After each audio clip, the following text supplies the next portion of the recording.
Hi నమస్తే అండి. ఈరోజు మనం గుడ్లు ఫ్రై తయారు చేసుకుందామండి. చాలా ఈజీగా ఉంటుంది, చాలా టేస్టీగా కూడా ఉంటుందండి. ఈ ప్రాసెస్లో చేసుకుంటే ఎలా చేయాలో చూద్దాం. ముందుగా ఒక కళాయిలోని ఒక 5 స్పూన్ల వరకు ఆయిల్ వేసుకొని అందులో పావు టేబుల్ స్పూన్ పసుపు, పావు టేబుల్ స్పూన్ ఉప్పు వేసుకొని అందులో ఉడికించిన గుడ్లని వేసుకొని బాగా ఫ్రై చేసుకుందామండి. మనము ఈ గుడ్లు ఉడికించినప్పుడు ఒక 10 నిమిషాలు ఉడికించుకుంటే బాగా ఉడుకుతాయి. 5 నిమిషాలు పెద్ద మంట పెట్టుకొని మరొక 5 నిమిషాలు సిమ్లో పెట్టేసుకుంటే కరెక్ట్గా కుక్ అవుతాయి. ఇలా గుడ్లను ఫ్రై చేసేసి తీసేయాలి. అదే ఆయిల్లోని ఒక 3 పచ్చిమిరపకాయల చీలికలు వేసుకోవాలి. ఉల్లిపాయలు కూడా చిన్న చిన్న ముక్కలు కట్ చేసుకొని వేసుకుంటున్నానండి. పావు కిలో ఉల్లిపాయలు చిన్న చిన్న పీసెస్ కట్ చేసుకొని వేసుకున్నాను. పచ్చి కరివేపాకు వేసుకొని ఆయిల్లో బాగా ఫ్రై చేసుకోవాలి. ఫ్రై అయిన తర్వాత 1 టేబుల్ స్పూన్ అల్లం వెల్లుల్లి పేస్ట్ వేసుకుంటున్నానండి.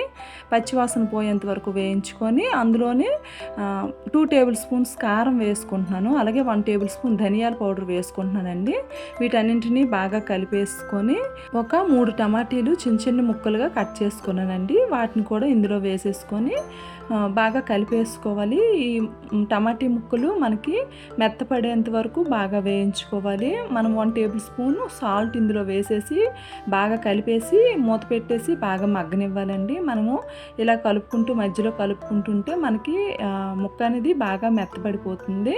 ఇందులో పావు table spoon garam masala powder కూడా వేసుకున్నాను. ఒకసారి కలిపేసి మూత పెట్టేసుకుంటే చూడండి ఇలా ఆయిల్ తేలినట్లుగా మనకు కనిపిస్తుంది. మనకి టమాటీలు చాలా బాగా ఫ్రై అయిపోయినట్లేని వీటిని ఒకసారి కలిపేసేసుకొని అందులో ఒక అరకప్పు వరకు కొంచెం వాటర్ వేసుకుంటున్నానండి. చిన్న బౌల్తోని ఒక అరకప్పు వాటర్ వేసుకున్నాను.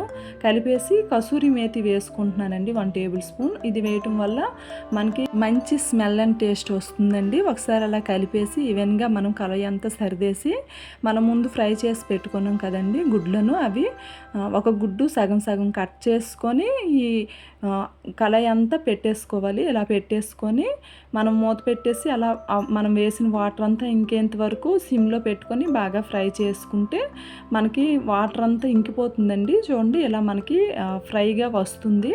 ఇలా చేసుకుంటే చాలా టేస్ట్గా ఉంటుందండి. ఎప్పుడు ఒకేలా కాకుండా ఒకసారి ఇలా కూడా ట్రై చేయండి.